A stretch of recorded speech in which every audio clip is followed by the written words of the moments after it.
Okay, Hello. welcome to our workshop slash webinar for today.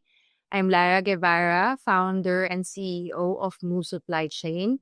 And good morning from Manila. It's 6:06 a.m. I mean, this is the third time that we have improved out this topic in sharing how DTC brands can stay smart when tariffs hit.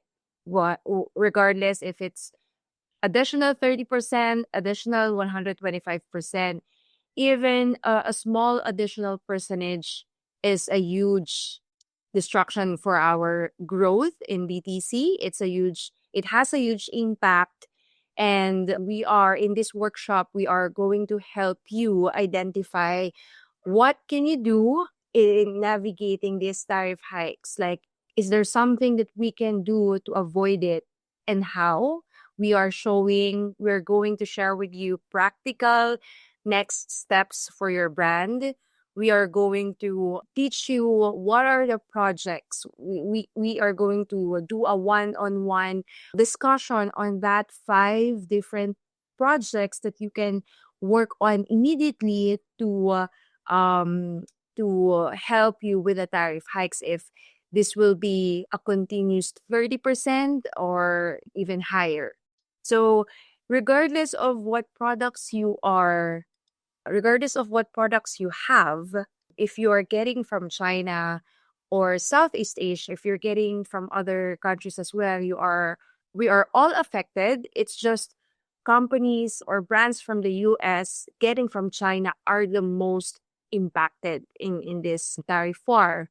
And so we have clients from Australia, UK, and majority in the United States, but the main affected of these issues are, of course, DTC brands in the US. And also, we have been globally sourcing ever since.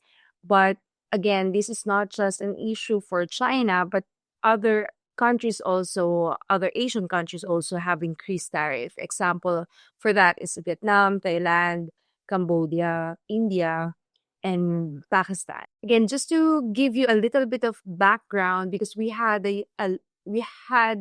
multiple updates since the start of the year in the announcement of the reciprocal tariff. The latest was there was a pause that started last April 10, and they said it's going to be a 90-day pause. So in the past few weeks, a lot of the DTC brands have started to do these projects, and majority of our clients right now have been trying to source outside China. Although there are still increase in tariff, it's lower than what we are expecting. So at this moment, we are at 30% reciprocal tariff, or tariff from China. And some other Asian countries, they are not, the increase hasn't been taken effect yet. And so the latest announcement is that there will be an extension. It should have ended the first week of July, but they have extended it until August 1 in the announcement of the tariff rates for other countries. So they will finalize it, including Europe, Canada, Japan, Malaysia, and more. So we don't know if they will put it back to 125%, or they will continue to do the 30%. Yeah, it's going to be, we're going to wait and see on August 1 what will be the announcement. But regardless, again, of the number of percent, we are going to tackle then how to mitigate that risk, how to help you with that tariff increase. And actually, I've been quite vocal about this in all content that I'm creating, that even with the tariff situation, we should have multiple source of our products. It's not just from one vendor. It could be from multiple vendors, and it's just not from one location, but multiple locations. Because again, supply chain disruptions are not new. We have different supply chain disruptions that we've experienced. If your brands have been serving before pandemic, then you have experienced the greatest disruption in supply chain, which is the pandemic.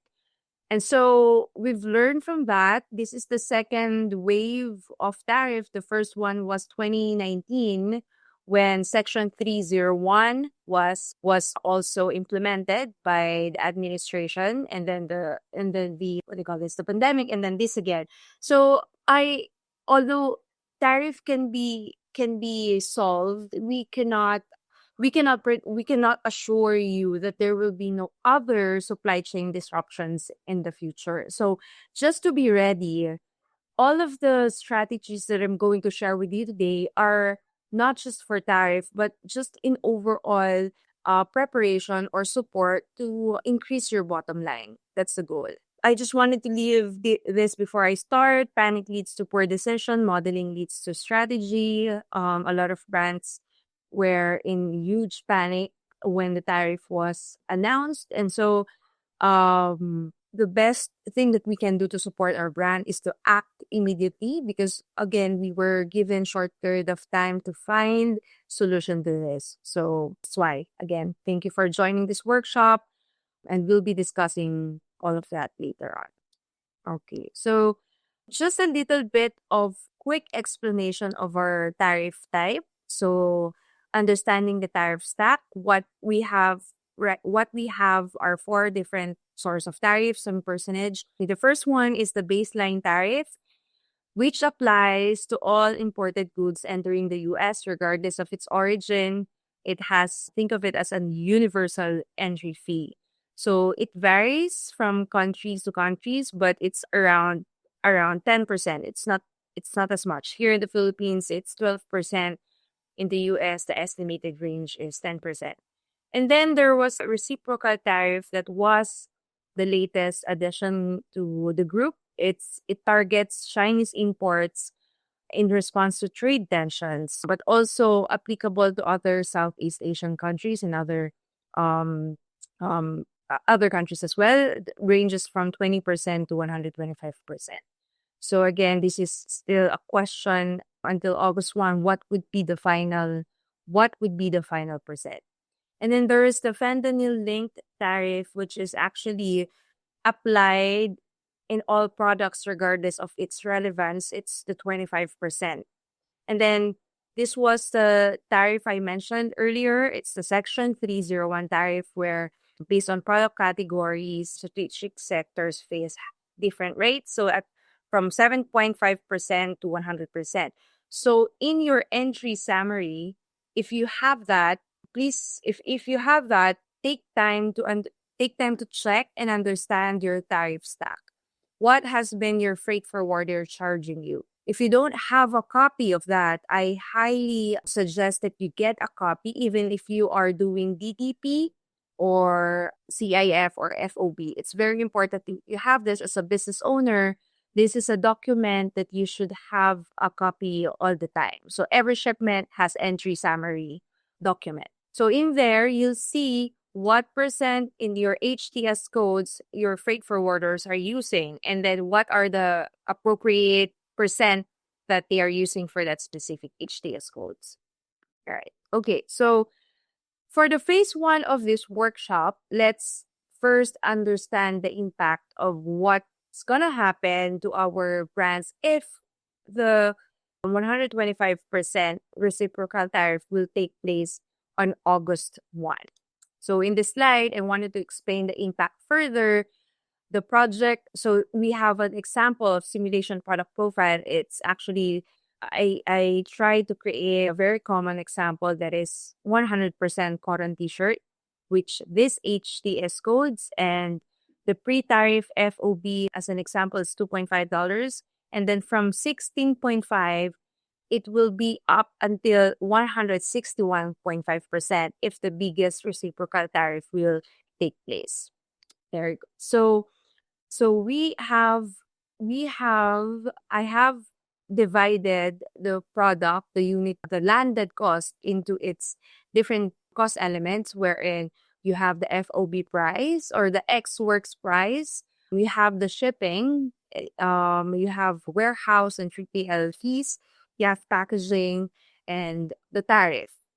Before any movement in tariff, I have computed here what is the total or what is the specific fee for that. So a $2.5 shirt has an LCL cost of $1 and has a zero point 0.8 3PL cost and a packaging that is zero point 0.4 per unit and a existing tariff or the old tariff at zero point 0.6. The total import duty is 3.6 and the total landed cost before any tariff increase is 5.1.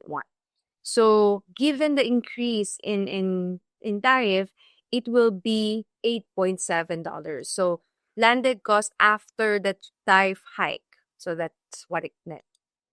Okay. So I wanted to discuss the first project, which is I think the first project with the biggest impact is project number 1, which is FOB price negotiation, because this is where the tariff is computed from. The others will bring the COGS down. The other projects, 2 to 5 projects, second to fifth projects will bring the cost of goods down. But since this is outside the tariff computation, but those 4 is outside the tariff computation, the impact is not as high as compared to project number 1. So project number 1 is negotiation with your supplier with the actual savings on FOB price. So I will be explaining all of this. I will be just sharing with you what the impact of that. But later on, we will be discussing the actual steps and the actual strategies how to achieve this. So these are assumptions that for project number 1, you have negotiated your FOB price from $2.5 to $2, and the rest remain the same. At the end of that, you have a lower percent of 46.94 compared to 70.90% increase. Then project number 2 is in the shipping mode. So there are so many saving strategies that we can do. One example that I'm going to share with you is how to co-load to make it an FCL rate instead of LCL rate.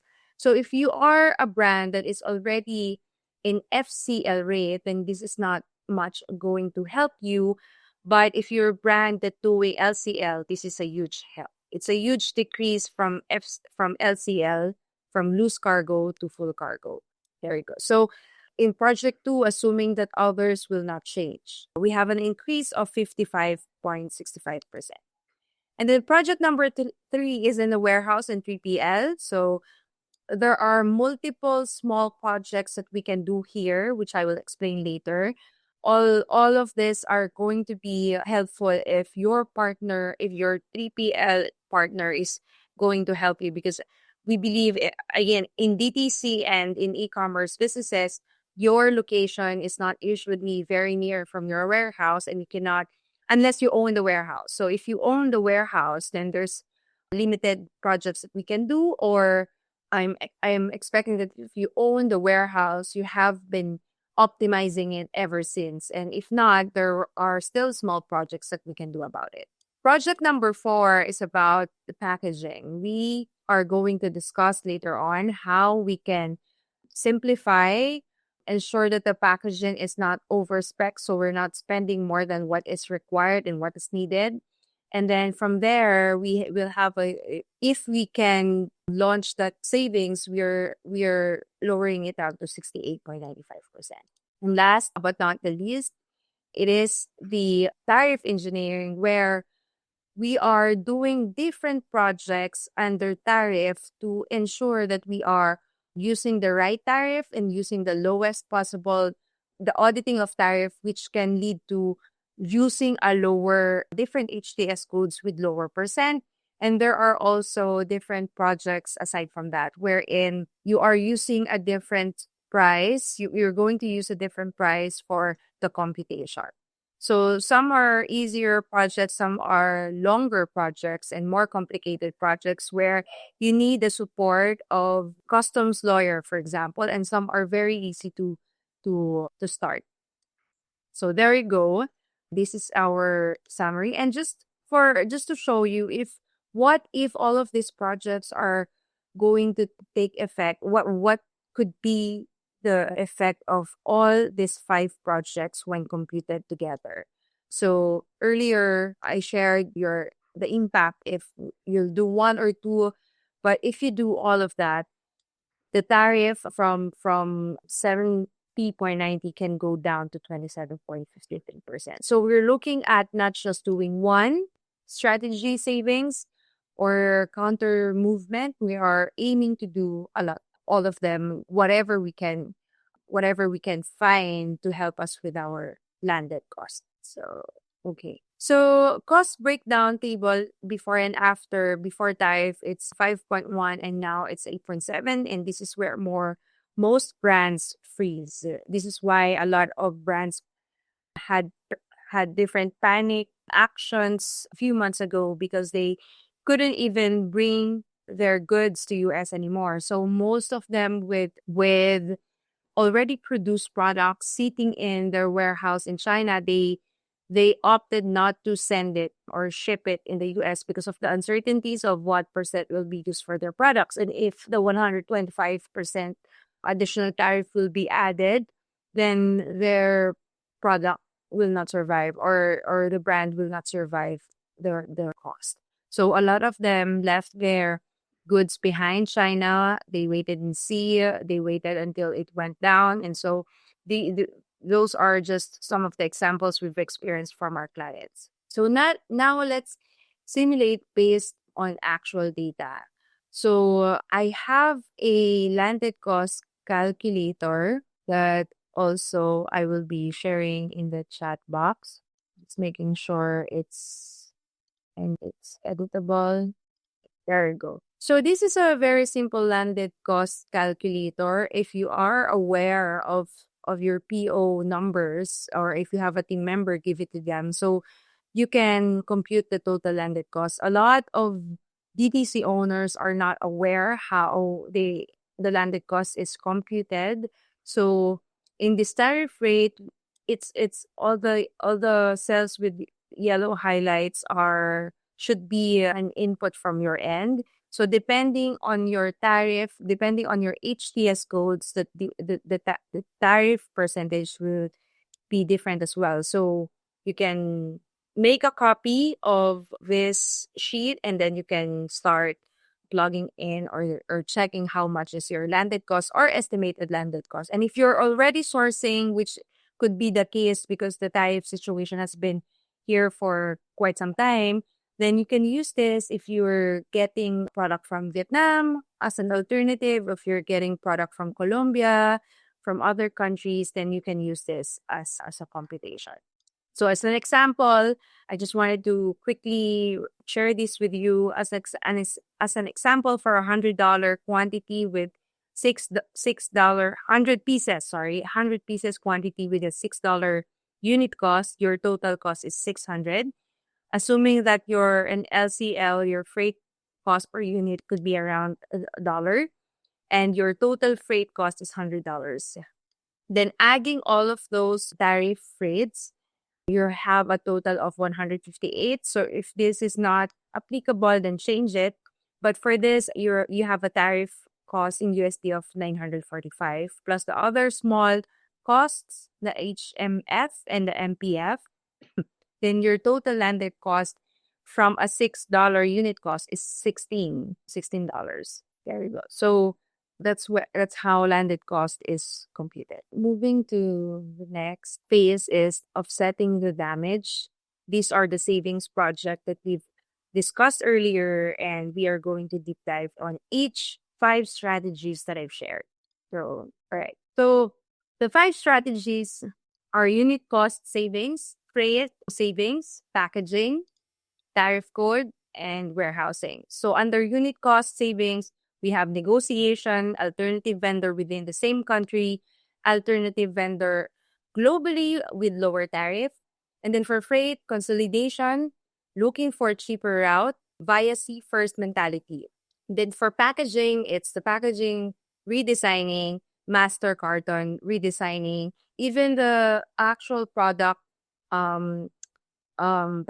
If it's over specs, then we can also redesign that. And then the tariff code, finding alternative HTS code. There are so many projects under tariff engineering, but this one is the easiest. Other projects will require a customs lawyer. And then warehouse is optimizing pallet, reducing open bins, pick and pack. These are the projects that we can implement through our partner in warehouse. Right. Next is deeper dive on our supplier negotiation. So again, this has the biggest impact because the tariff is computed multiplied to our FOB. So whatever we can reduce in the price, then we can hugely affect our tariff value. So how to do this is it's a direct discount request. Again, if you have been partners with this manufacturers, it is going to hurt their business as well if we change the vendor or if we change our source. So some DTC owners are unsure how to do this, but my suggestion and my recommendation is to just try directly asking for a discounted unit value because they know exactly the situation. So they know what's happening, and if there's like a padded or there's like an option for them to lower the cost, they will give it to you so that they know that you're trying to look somewhere else. And so by working together and having a lower cost and them being supportive, if there's like a padded unit cost that they can save, that can help you save in the unit cost, and they will definitely support you with that. There are also vendors that doesn't have that capability to do this. So at least try directly negotiating. Some of the other projects as well is if the vendors is saying that no, we don't have extra in our profit to give you a discount for. So what are the other options that we can do? We can partner with them to do a raw material audit or review, because maybe, especially if you have a formulated product or if your product has multiple raw materials in it, then this is something that we can definitely consider. Maybe a part of your product has an alternative raw materials that are cheaper.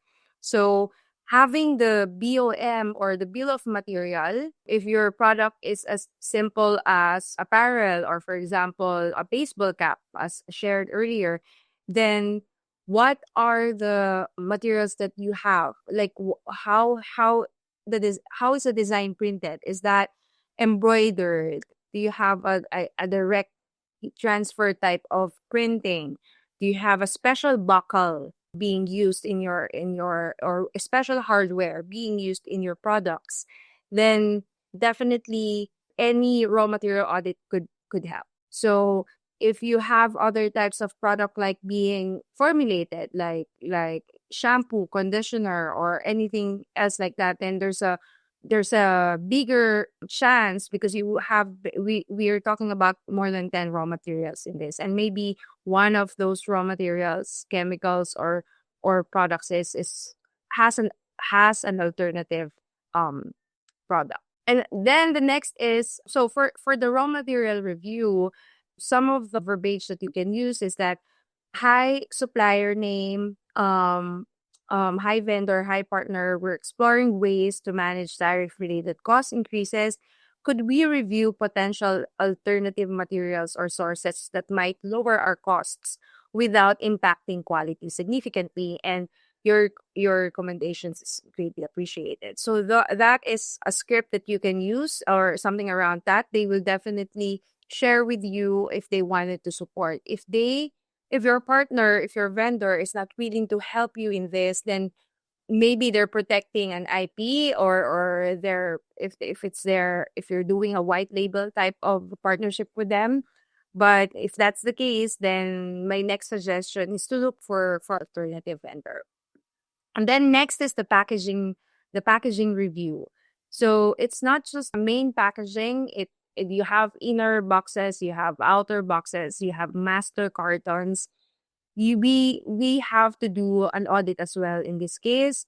maybe your over specs, maybe we can lower down, we can find a cheaper type of packaging, then it will have a huge impact as well because it's part of the unit cost. So any packaging savings that we can do will be deducted in your unit cost, just like the direct discount request. And then the volume commitment, this will be applicable for other products and might not be applicable for smaller or newer smaller brands. Volume commitment is giving your partner, your vendor, like a year of forecast for your products, and that 1 year forecast, per month or per quarter, there's a estimated volume that you are going to get from them. The reason behind the help of this volume commitment is that we can assure our clients that for a year, or our vendors, that for a year we're not going elsewhere, we're not going anywhere, but we are going to give you this volume with staggered delivery. And so they might give you a discount. This type of savings has been done multiple times by our team members and has been successful with some of our clients, with some of our vendors. So a sample script for this is that, hi partner, given our strong partnerships, we're open to committing to larger volumes if you can for the upcoming year. If we increase our annual order by X% or commit to a quarterly volume guarantees, could you offer us a better pricing to help offset our tariff challenges? So that could be a sample script for you. Open PO is very similar to this volume commitment. Open PO means it's the same concept where you share with your vendor your target volume for the year, but you don't commit when to deliver those smaller delivery. So if you share that I will be ordering 10,000 pieces for in the next 12 months, but I will be issuing POs staggered delivery, what does it so it supports your vendor, or it helps your vendor because they can plan their raw materials ahead. They can secure raw materials ahead of time. They can buy it during the lowest trend of the prices. And at the same time, it's giving confidence to your vendors that you have this X value plan ordering from them. So it's a huge one. Simplified design is only applicable if your product can be it's kind of over specs, or can be simplified. So some sample script for this is to help combat rising tariffs. We're revisiting our product designs. Are there any features or production steps that, if simplified or removed, could significantly lower the costs? We'd love your input, because they know if you haven't visited your vendor yet and you haven't seen the production in their plant, then maybe there were steps that could be simplified or removed. A simple example is how you print your designs. There are cheaper options, there are more expensive options. Examples, how the design of your packaging, do you have like all those extra specifications that could be removed? Lamination, varnish, there are so many additional specifications that maybe you can review just to lower down the cost. And then there's payment terms adjustment. The sample script for this is, hey vendor, would you be open to providing us as a price discount if we pay upfront or reduce payment terms? So this is only applicable to clients or to DTC brands that their cash flow can support this change in payment terms. So if you're aiming to find a mutual beneficial arrangement to offset the tariff, then this could be one solution for you. Next is freight optimization. This is our second project. It's creating projects from LCL to FCL, because again, this is the most impactful project that we can do. So consolidating orders or TPO or adjusting ordering frequency. So how to do this? So consolidating orders or TPO or transit PO, we have been doing this for our DTC brands pre-pandemic. So I wanted to take time to explain how this works because a lot of the DTC brands that I've worked with after post-pandemic has was is not aware, or they don't know how to, they are aware but they don't know how to execute it. So TPO is planning shipment schedules ahead of time, usually and ideally in 12 months period. LCL is loose cargo, where you ship your products with other brands, and FCL is filling filling the whole 20-foot container or the whole 40-foot container. So everything in that container is yours. That's the full LCL. And of course, the reason why I'm teaching this to you, because if you have a lower quantity, then you will say to me, then I don't have the capacity to do FCL because I have a very limited products or a very small order. So that's why we're discussing this. How can you go from LCL to FCL without feeling it using your own products? So going back to the TPO, so scheduling ahead of time, scheduling in a 12-month period, and then making sure that all of your orders are tailored around that specific schedule. So this requires a very strong inventory demand forecasting game. And here's the reason why. As an example of TPO, I will schedule every other month shipment from China to US. And let's say it's January, March, that every other month. So you've scheduled 6 shipments from January to December, given that transit PO or that schedule.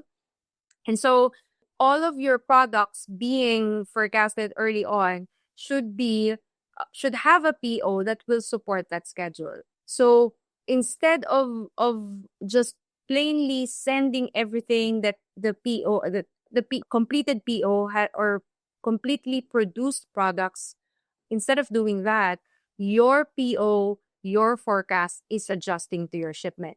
And why? Because you can consolidate your orders in that transit schedule. Not just for your products, but the co-loading can work with this.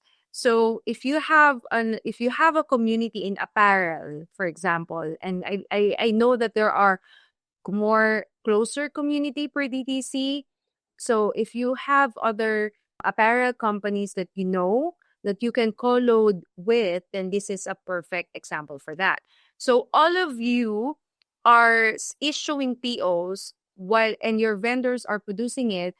Anything that could be finished before the transit schedule will be delivered in a warehouse. So there are many third-party warehouses that is supporting this. So there's a specific warehouse where all orders will be delivered before the schedule. So for example, your schedule is on July 30 and you have products that has been completed by first week of July, it will be delivered there. Second week of July, it will be delivered there. If you finish a product right now, today, then it will be delivered there. And all of those products will be consolidated. So either you can fill in the full container that is 20-foot, for example, a smaller one, or a 40-foot container, or you can consolidate it with other similar products. So instead of paying $1 per unit, it's around 0.2 at this rate of the cost of shipment at this point. So it's a huge savings, definitely, especially if your products are very expensive to ship. Co-loading, how to do this is you have to identify your partners, like use LinkedIn, industry forums, or local business groups. Again, Slack groups, join different Slack groups related to your product or similar to your product. Engage your freight forwarder to recommend other importers, which is very, very easy for you to do. Like if you have your partner, just ask them to find me a partner, find me another DTC brand that has similar products that is using your service. So it's easier. And then you can discuss how to co-load. And then look for businesses with complementary schedules and shipping needs.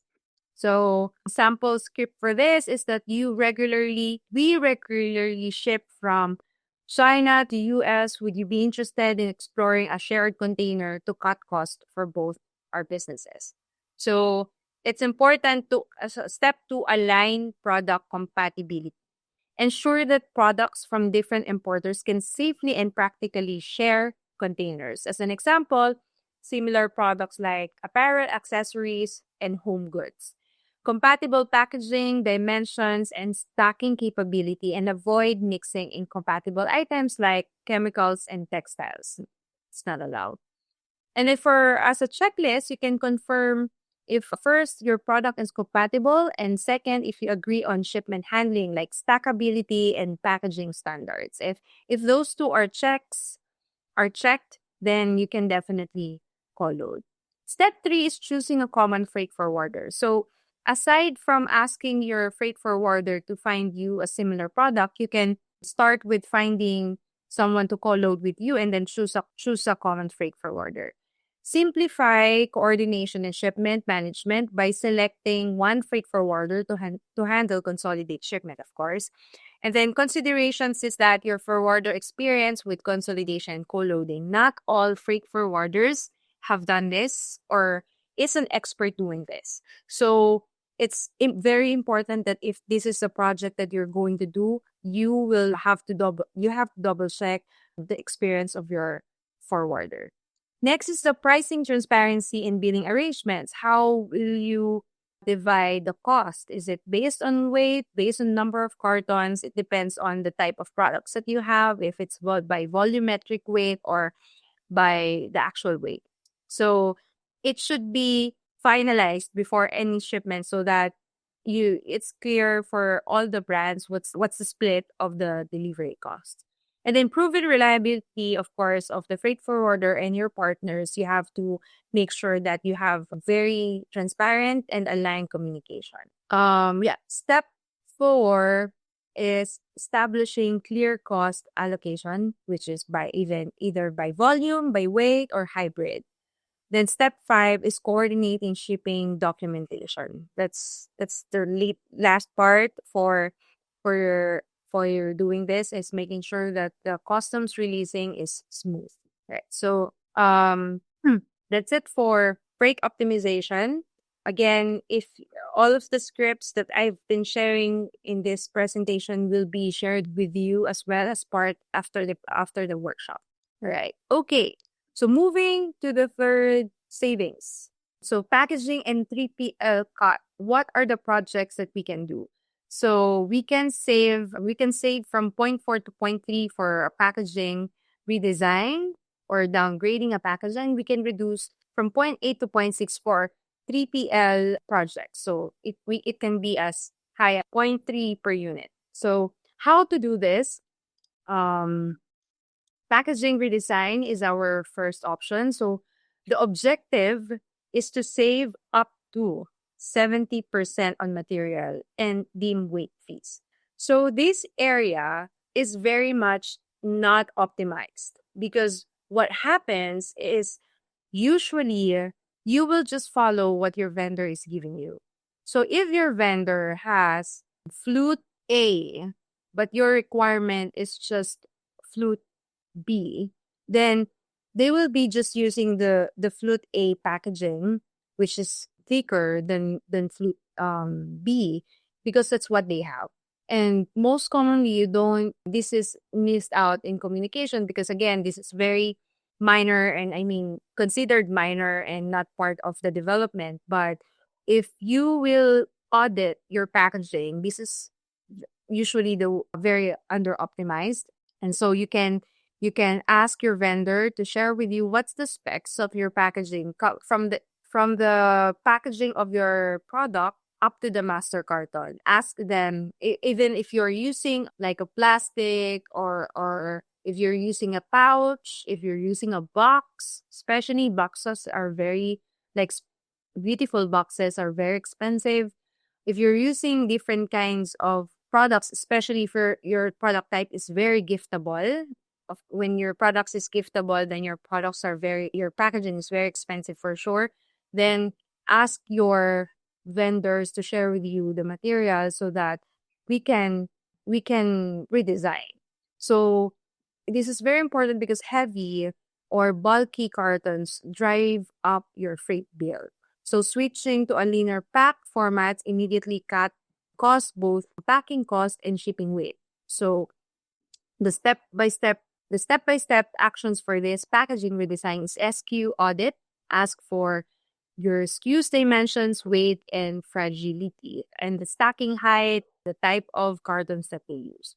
And then brainstorm for soft goods, or consider polyline craft mailers, bubble envelopes, or slim corrugated sleeves. That's for distribution. But for pre-distribution, then you can ask for redesigning all the packaging that you have.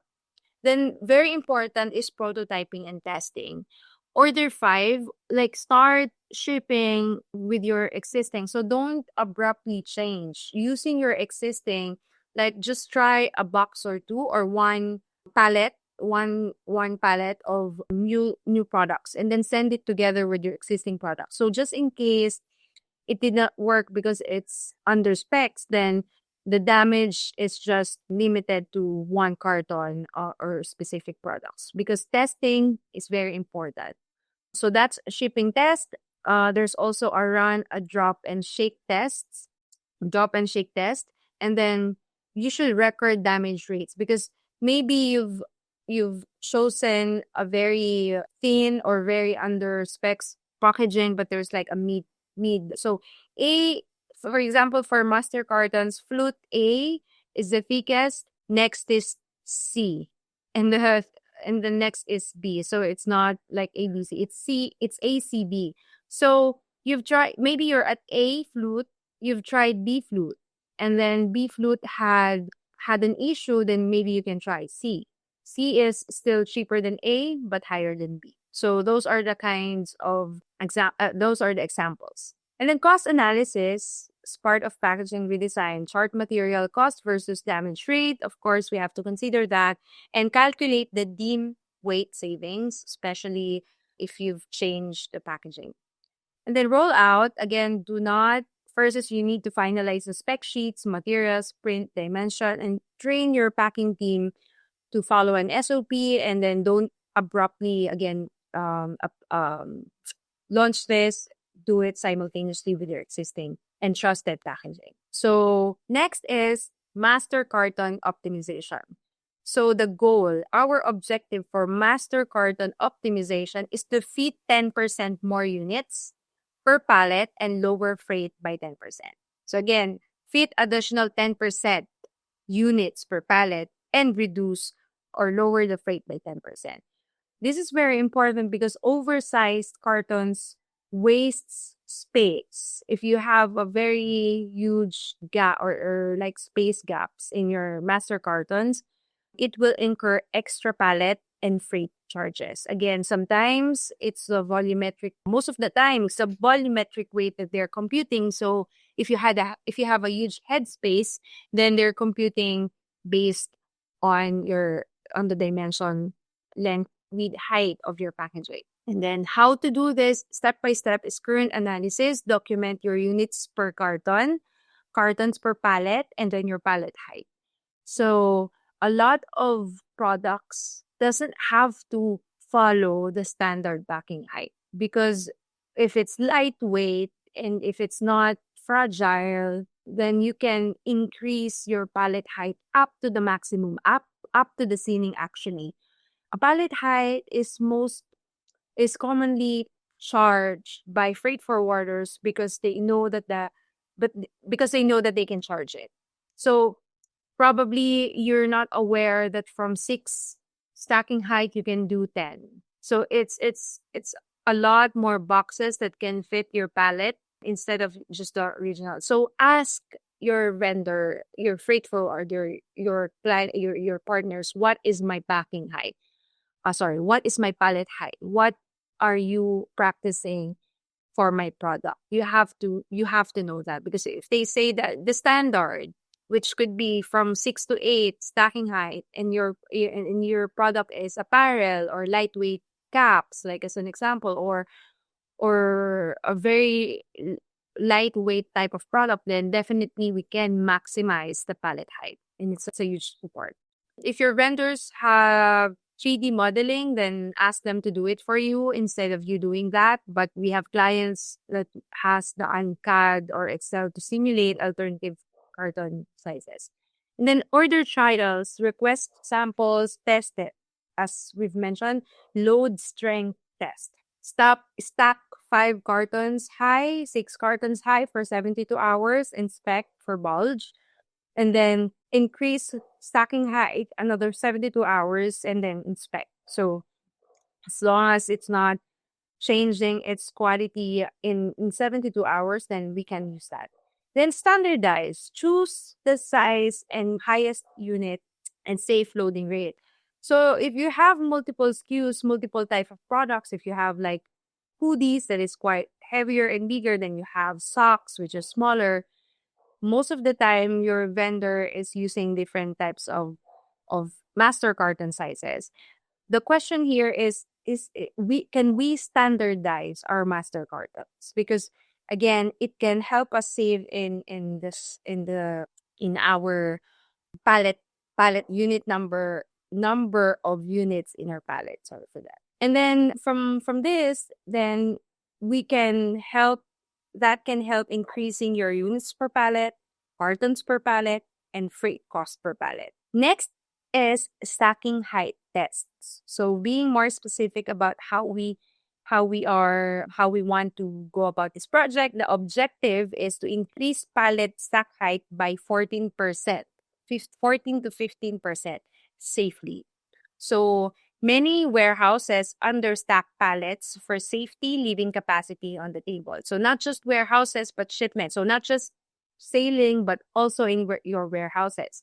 Since you're not able to see your warehouse on a daily basis, this partnership projects is very important with your warehouses, because if you don't ask, if you're not proactive, then maybe they're not proactive to do this projects as well. Remember remember that you have the power to negotiate and ask them to support you in your projects, because without you, DTC brands, they don't have business as well. So do not don't think that they won't support, or you're shy or embarrassed to ask them for favor, because you're not asking for favor. You are working with them to support you so that they get to keep their businesses as well. So the stacking height test, especially in warehouses, is very under optimized. So define the step by step process here is define load specs. Note what is your full carton weight? Is it 25 kg, 30 kg? And based on this weight, what is the standard stacking height? So incremental stacking is the next step. Stack cartons from 3, 4, 5, 6, 7, 8, and then hold it. The practice is 24 to 78 hours. Hold it and see if there's a quality issue. Then measure deflection. Use a caliper, or ask your partner to use a caliper to measure the side or the top bulge. Because it doesn't mean that you have side or top bulge. It doesn't mean that your product is already damaged, because again, some bulges are acceptable. So note any product damage or carton crash. There are acceptable bulges. And then set your threshold, and then document and make sure that your warehouse is constantly following this. And would you know? How would you know? If you're not inspecting your invoices from your TPL, from your warehouse partner, then it's time to inspect. You will be seeing there the specifics of like your inbound charges. Like every time you deliver from your vendor, they charge you an inbound costs. Outbound as well, if you have like warehouse or Amazon leaving you wholesale type of projects where multiple products is leaving the warehouse and there's an outbound cost. There's pick and pack, there's open bins. There are also like a stacking height. If you're paying per pallet, if you're paying per pallet, then you should be seeing how much is the charge per pallet. So audit your invoice. It's very, very important. Next is the 3PL negotiation. It's more of the goal is is cutting the peak, pack, and storage fees by 12 to 17%. So I wanted to give you a perfect sample because it's coming from an actual experience where it's a clothing company that I work with, and what the warehouse is doing is they're opening multiple bins per SKU at the same time. So most of the warehouses or 3PL is charging per bin, open bin. So they will there for example there are hats, 20 hats per box. They will open that box and then they will take the orders from there, and then without depleting the box, they will open another. So they will charge you two open bins, but in reality, it could just have been one open bin. But these are the things that you don't know. These are the things that you can't see on a daily basis. That's why it's very important to do an audit. So what we've experienced there is that we have 500 plus SKUs, and then multiple boxes or multiple bins are open per SKUs. So we were charged more than double in just the bins that are open. So we've saved around $4,000 in just one very simple product, and that's $4,000 to $5,000 per invoice. So make sure that you are aware of how you're being charged. I cannot emphasize that enough. Other related is the slotting, pick and pack optimization. Where are your products located? Are they optimized, route optimized? It is the duty and responsibility of your warehouse provider to do optimized route for this. But just in case that you're not confident if they're doing that, just ask them how are my products kept, or where are my products stored. And then others are zone skipping and cross docking, which are also products of bad projects of our warehouse partners. So in zone skipping, the goal is to save 20 to 25% on LTL cost and speed up delivery. LTL is loose transit. Similarly with loose cargo, this is loose transit in terms of delivery for vehicles. This is important because by shipping full pallets and trailers direct to a region, you bypass hub fees if it's applicable. And then for inbound cross docking, the objective is to eliminate storage fees and cut handling by 30%.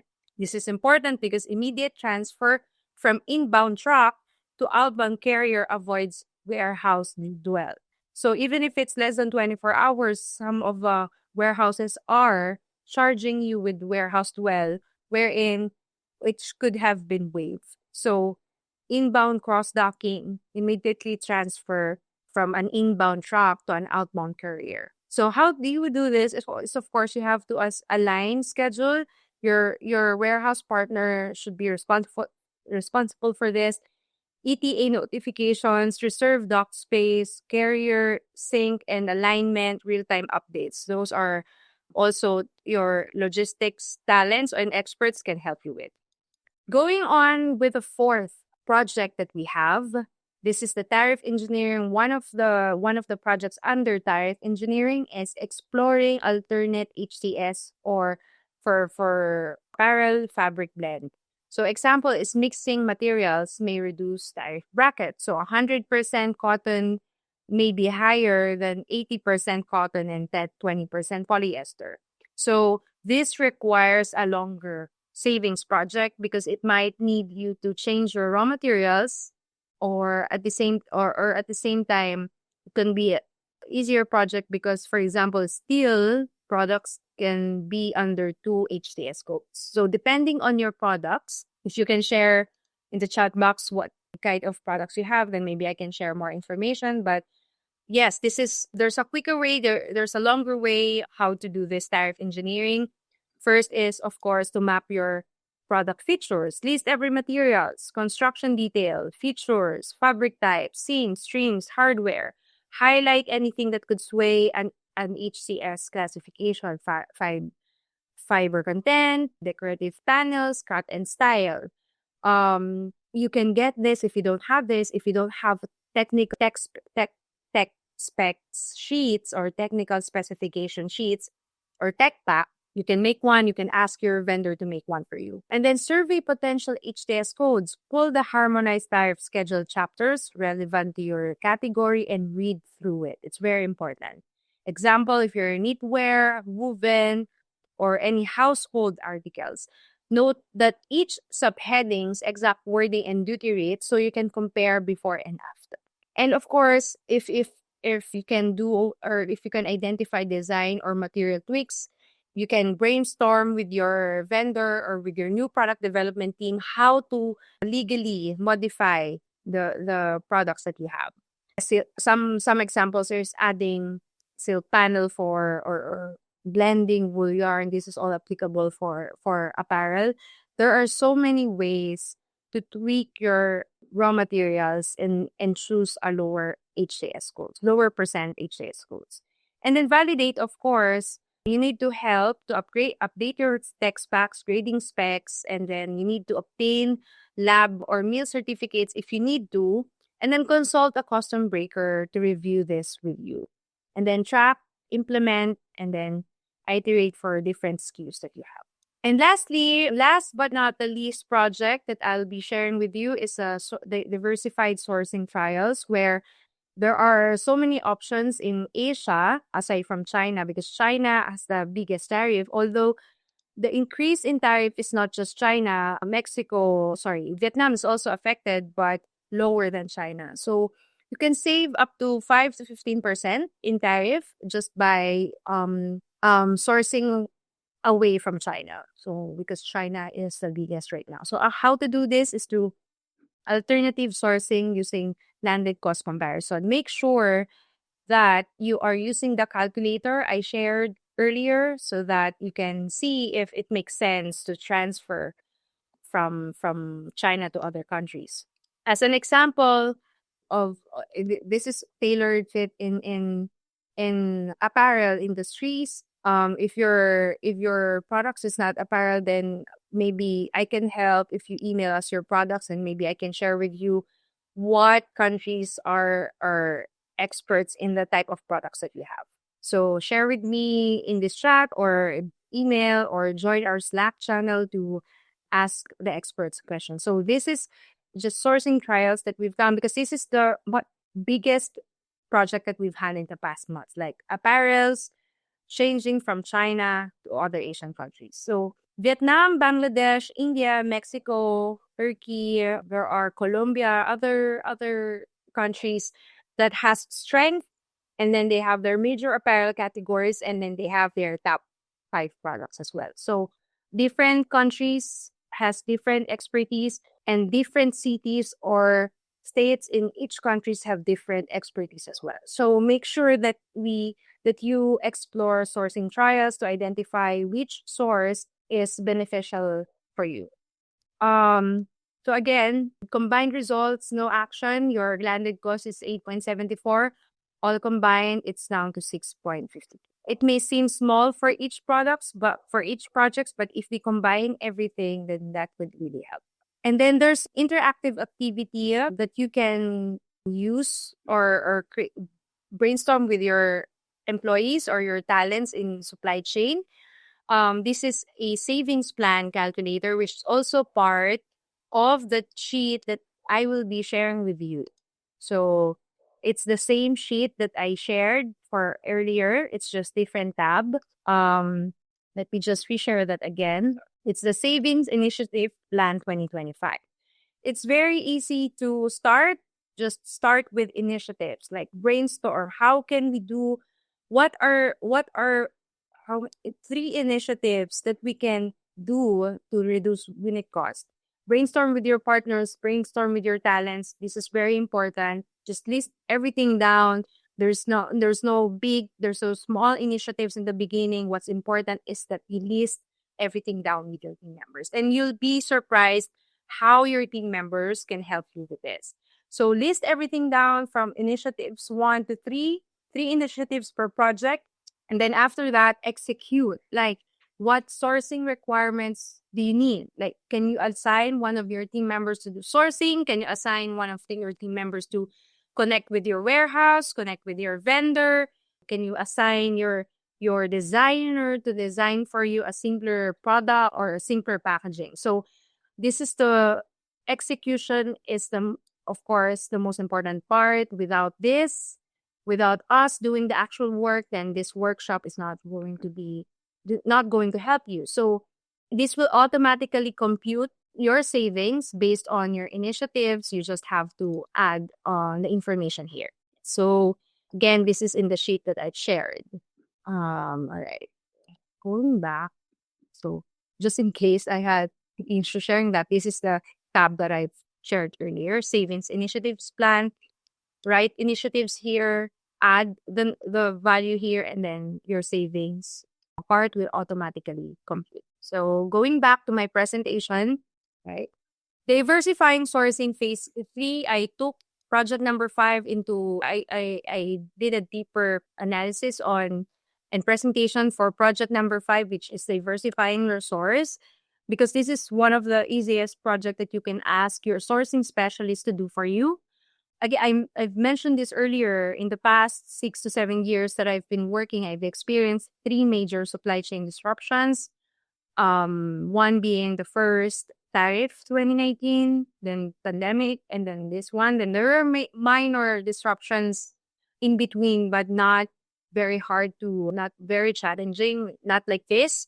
So we cannot put our eggs in one basket. We all know that. So unless we explore, this issue will keep happening. If a certain issue arises in one country, even if you're coming from even if your production is from the US locally, if you don't have an alternative, then same thing may happen if US experience a disruption similar to this. So again, alternative option is not optional for me as a supply chain expert. It is a requirement for me, regardless if there's disruption or not. Yeah. So I just wanted to give you a quick country comparison table, because I wanted to explain that maybe there are higher unit costs that you can get from Mexico and Vietnam, and then you discontinue the source because it's higher. But right now, the importance of computing landed cost is a must. It's the step that you cannot skip anymore, because a $3 unit cost, even if it's higher than the 2.5 from China, your landed cost is a lot lower than China, especially if the tariff will not go down. If it's the 125 reciprocal plus the 20 tariff, then it's 145. There are some 15 in Mexico and 0 in Mexico and 15% in Vietnam. So it depends. So it may be higher in unit cost, but lower landed costs. So you have to really use the landed cost calculator to identify this. We have so many global sources, and I'll be sharing this also with you. We have global sources. We have ThomasNet in US. ThomasNet is US focused directory of industrial suppliers and manufacturers. IndiaMart, one of the biggest, largest B2B marketplaces in India. DHgate is China-based platform, made in China, also China-based. Trade India is India's comprehensive supplier directory. Compass is global B2B database. Europages is pan-European sourcing directory. HKTDC is Hong Kong Trade Development Council, that is curated supplier list for Hong Kong and China. And then Kinect is a US focused platform for food service, packaging, industrial materials. Global Spec is also an engineering-centric sourcing site for electronics, mechanical, and process control components. All of this will be shared with you as well after this workshop. So pick different countries and research suppliers from there. We're not just limited to Alibaba and global sources and more. So as a final recap, we have to simulate, gather our data, and then identify our initiatives, then save, and then start sourcing. So what's your next move? We have multiple options. The easiest one is join our Slack channel. We've created a supply chain lounge where you can ask experts. So I am there. Experts in my team are also there. We have logistics expert, inventory planning, demand forecasting experts. We have new product development experts. We have sourcing experts. You can ask them for free. So it's very helpful. Instead of email, you can also email me. You can also email our team members, but Slack is very, very easy. Paul, if you're there and if you can share in the chat box our Slack link, that could be helpful so they can join right away. Let me check if I can get it for you. I don't have the link. Paul, if you have the link, if you can share it in the chat box. Or if not, I can email it to you as well. Let me see. Yeah, right. We'll just share it with you. There you go. There you go. I'll be sharing with you this. So join our supply chain lounge. It's the easiest. If you have questions from this presentation, you can also confirm it there, ask me there. You can ask me now. Thank you so much for staying for 1.5 hours with me. I know this is a lot of information. I want to make it as specific as possible, but I know and I am aware that it's too much to handle in just one go. So we'll be sharing with you a lot of resources, calculator, templates folder, freight and price audit sheets, vendor checklist, and the most important is the replay link of this workshop. Ask your team members to watch it. Ask your friends who's in the business who wasn't able to join to watch it. And join our Slack community and ask for free. You can also find me in Twitter as Supply Chain Lara to see what are the recommendations and advices that I give there. And then we have Unboxed weekly newsletter as well. If you wanted to receive a weekly newsletter that is very supply chain focused, Paul, if you can share with me the sign up link for Unboxed Weekly as well, I can share it to the participants. So there are now so many options for you to work on projects. You're not alone in these situations. We've helped. This is the Unbox Weekly newsletter link. So we've helped a lot of DTC owners navigate Tariff. We can definitely help you. You can ask me question now or later on in Slack or in email or sign up in our newsletter. Follow me on Twitter. We're here to help and help you digest supply chain easier than heavy, serious feel. Then supply chain is really, it's complicated when not done properly or when not executed properly. So we're here to help you digest each categories in supply chain.